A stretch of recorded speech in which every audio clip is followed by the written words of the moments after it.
Hey, what's going on? It's your boy BT, and I came here to talk some boxing with the thousands of True School Sports subscribers. Now, Cinnamon himself, Canelo, he has been talking and talking and talking. He just did an interview with Little Giant Boxing, so shout out to Little Giant Boxing, Constantino Garcia, good guy. Been working for Fight Hub for years, puts out good stuff, so go check out his interview with Canelo on his channel, Little Giant Boxing. Go subscribe to him too, because he got some good stuff on there. I've seen a couple videos already, but Canelo was talking about his future, who he wants to fight, things of that nature. And the name that kept coming out of his mouth, I mean, the other names were mentioned, but the name that kept coming out of his mouth and Eddie Reynoso's mouth was Jermall Charlo. And he seemed really keen on fighting Jermall Charlo. Now, look, I know from doing past videos about Jermall Charlo with people on here, my subscribers, people that view my channel, I know a lot of people out there are pretty down on Jermall Charlo because this is a guy in Jermall Charlo that let's be honest, his last two fights he hasn't quite looked like the sensational Jermall Charlo we saw when he fought Julian J. Rock Williams or Hugo Centeno. He got a decision and he beat Brandon Adams, and Brandon Adams was someone that was a tricky fighter. He was coming in with a lot of momentum as well because he had just won the contender tournament. So he had a very awkward style, in that fight, and he didn't look his best on the night, but he still won. Still outboxed him. Fought Matthew Korov. A lot of people thought he lost against Korov. I wasn't one of them. I thought he just edged it. But I actually think the last two fights have been good for Charlo. So unlike a lot of people's stock on Jermall Charlo is, for most people, is low. For me, I think it's either neutral or slightly higher because of the experience in the round he has been getting. Because listen, you can't go in there and you can't just go knock out everybody. At some point in time, you're gonna run into fighters and you're gonna run into styles that are going to give you problems or are not going to be easy for you to knock them out. And that's what's happened precisely with Jermall Charlo. Now, I stick by what I've always said with Jermall Charlo. He's not like his brother Jermell. Jermell is overrated. He's a hype job. But Jermall's got it all. He could fight his ass off. And I think a fight with him and Canelo would be very interesting. Now, obviously, Jermall has to win his next fight against Dennis Hogan. And I don't think that's going to be an easy fight for him. A lot of people are writing off Dennis Hogan, despite the fact that he gave Ham Munguia a really good fight, and Dennis Hogan is coming up from 154 to 160, but many people may not know this. Dennis Hogan has fought many times at middleweight in his career, so I think the Dennis Hogan fight will prove to be a little bit tougher than people think. I still think Charlo will win and ultimately break down and stop Dennis Hogan, but I wouldn't overlook Dennis Hogan. Just want to put that out there. But so if he beats Dennis Hogan, Jermall Charlo versus Canelo, what would that fight look like stylistically? Well, from the Canelo side of things, right? Your options right now are Billy Joe Saunders, Demetrius Andrade, you got Dia Benavidez, you got Callum Smith, and you got this guy, Charlo, you got Caleb Plant. There's definitely names out there, and there's many fighters. You got Peter Biet, Bivol, guys a lot heavyweight. There's many fighters that are chomping at the bit to get that Canelo payday, to get that Canelo money. He is the cash cow of boxing at the moment, so you can see why a lot of guys want to fight him. But in terms of this fight, I think this would probably be, in terms of style, the second easiest fight for Canelo. Now, obviously in boxing, there's no such thing as easy fights, but I genuinely believe that this would probably be the second, in terms of styles, this one is probably, out of all the names I just mentioned, probably the second easiest fight in terms of styles, favorable matchup for him, because, Callum Smith will get knocked out of his shoes fighting Canelo. Let's have it right.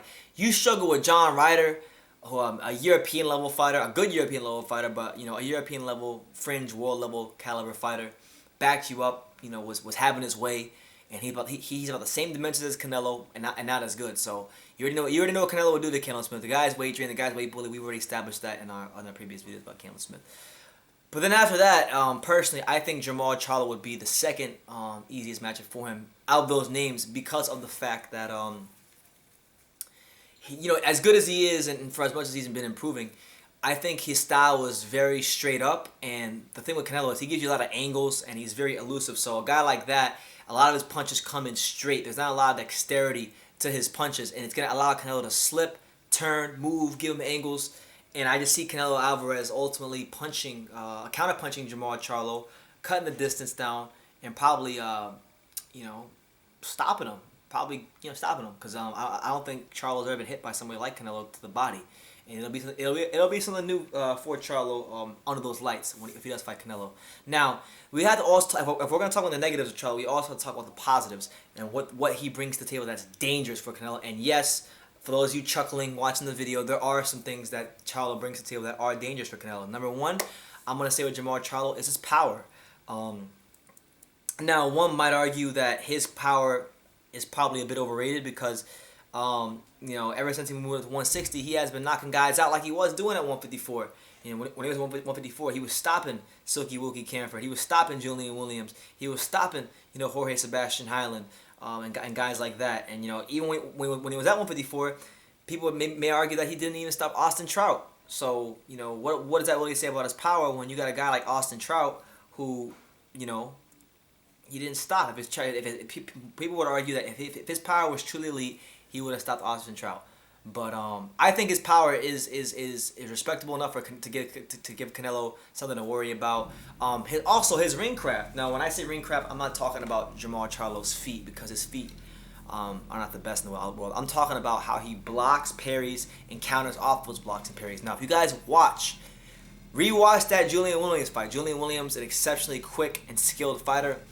When he fought Julian Williams was doing all these combinations. Julian Williams threw, I think it was a straight right hand. All right, this dude Charlo, he caught the right hand in midair. He caught it right here. All right, and I say this a lot, but I gotta always rehash this. He caught the right hand in midair, and all the one motion while he caught it with the same hand, countered him and caught him flush in the chin and knocked him down. That is craft, that is skill, that is the sweet science of boxing, and these are the kind of things that if Canelo stays in the pocket and exchanges with Charlo, could be an issue to him. But outside of that, if Canelo is able to go in there, give him angles, turn him, this fight is very winnable for Canelo. So I'm not mad at a Jermall Charlo fight. I actually wouldn't mind that fight at all. I think it's a good fight. Personally, it's not the best fight I want to see for him. Obviously, I've been lobbying on this channel for Demetrius Boo Andre to get his shot because I truly believe that, first of all, I truly believe he's not going to get a decision. I'm not that delusional, but I think he would give Canelo some serious problems, give him some serious work, and I'd love to see the fight. I just want to see Andre to get that big shot that he's been yearning for his whole career because he's such a talented fighter, and I would even go as far as to say, in terms of pure talent, skills, and ability, might be the most talented American fighter out there. And yes, I said that, maybe even more talented than Terrence Crawford.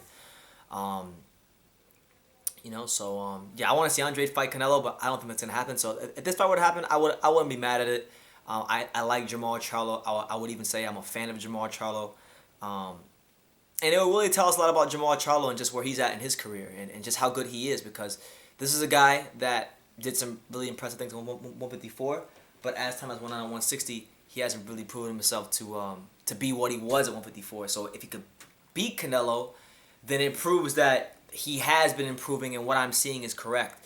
Or even if he just gives himself a good account of himself, maybe he knocks down Canelo but loses a close decision, which is very possible. It shows us that, hey, Charlo is better than we give him credit for. So make it happen. I ain't mad at it. Jermall Charlo versus Canelo, I'm not mad at that at all. It'd be a good way for Canelo to kick off the year as he builds towards bigger and better fights in 2020 should he beat Jermall Charlo. You want to say something? Because you're really nodding your head. Yeah. I think this will be a good fight for Jermall Charlo. I think, given to what happened to Canelo's last fight and what we all thought about it, I think that he's getting in there with one of the lions, and I think he's going to be real good tested, and I hope that Jermall Charlo beats him. There you go. That's my dad. He's hoping Jermall Charlo beats him. You know what? I want Jermall Charlo to beat him too. So Jermall Charlo, it's lion. If you fight Canelo, listen, it's lions only. Let's go, champ.